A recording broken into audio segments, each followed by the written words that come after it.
دوسری بات جو آگے ہم آپ کو سکھانا چاہ رہے ہیں وہ یہ ہے کہ میم مشدد اور نون مشدد میں ہمیشہ غنہ ہوتا ہے. غنہ اور اخفا اس میں بڑا فرق ہوتا ہے، یہ آپ نے ذہن میں رکھنا ہے. غنہ کی آواز میں اور اخفا کی آواز میں فرق ہوتا ہے. مجھے افسوس ہے کہ بہت سے بڑے سمجھدار لوگ بھی اس چیز کے اندر فرق نہیں کر پاتے ہیں کہ اخفا اور غنہ کے اندر فرق کیا ہوتا ہے. اخفا جو ہوتا ہے، میں پھر آسان انداز میں آپ کو سمجھا رہا ہوں کہ اخفا جو ہوتا ہے اس میں آپ کی آواز آدھی گھستی ہے آپ کے ناک میں. آدھی آواز کو آپ لے کے جائیں گے، اس کو اخفا مکمل نہیں، اس کو غنہ نہیں کہیں گے.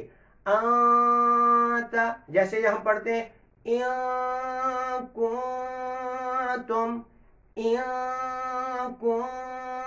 تم، یہ چیز ہم کرتے ہیں، آدھی آواز کو لے کے جاتے ہیں ناک کے اندر، یا آواز کچھ تھوڑی دیر کے لیے ناک میں لے کے جاتے ہیں. لیکن اس میں فرق کیا ہوتا ہے کہ جب ہم غنہ کرتے ہیں تو اس میں زبان کو دبایا جاتا ہے، زبان دب جاتی ہے، اور اخفا میں زبان دبتی نہیں ہے، بالکل بھی زبان کو دبانا نہیں ہوتا ہے، صرف اس کے مخرج پہ لگانا ہوتا ہے. جیسے مثال کے طور پہ اگر ہم پڑھتے ہیں ان کنتم تو یہ غلط ہو جائے گا.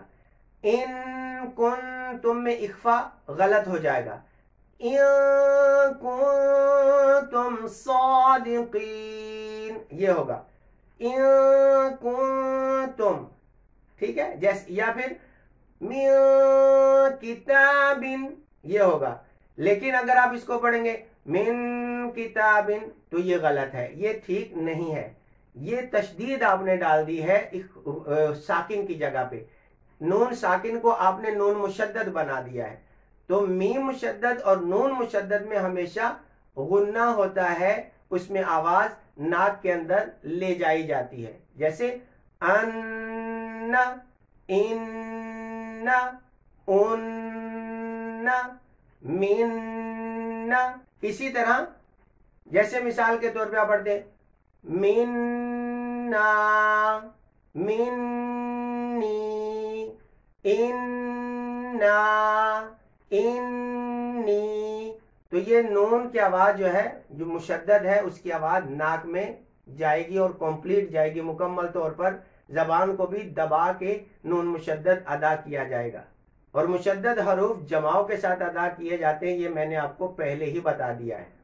اسی طرح میم مشدد میں غنہ کیا جاتا ہے. جیسے مثال کے طور پر یہ آپ لفظ دیکھ رہے ہیں اپنی اسکرین کے اوپر، یہ آپ دیکھیں، یہ ہے ثم، ثم، ثم، ثم، ولما، ولما.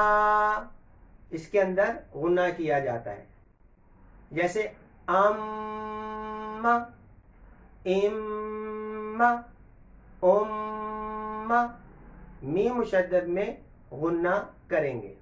ویڈیو زیادہ طویل نہ ہو جائے اور آپ کو پریشانی نہ ہو دیکھنے میں، اس لیے آج کا یہ سبق فی الحال یہیں پہ روک رہے ہیں. اس کے اندر تھوڑی سی مزید گفتگو ابھی باقی ہے، وہ انشاءاللہ ہم اگلی ویڈیو کے اندر کریں گے.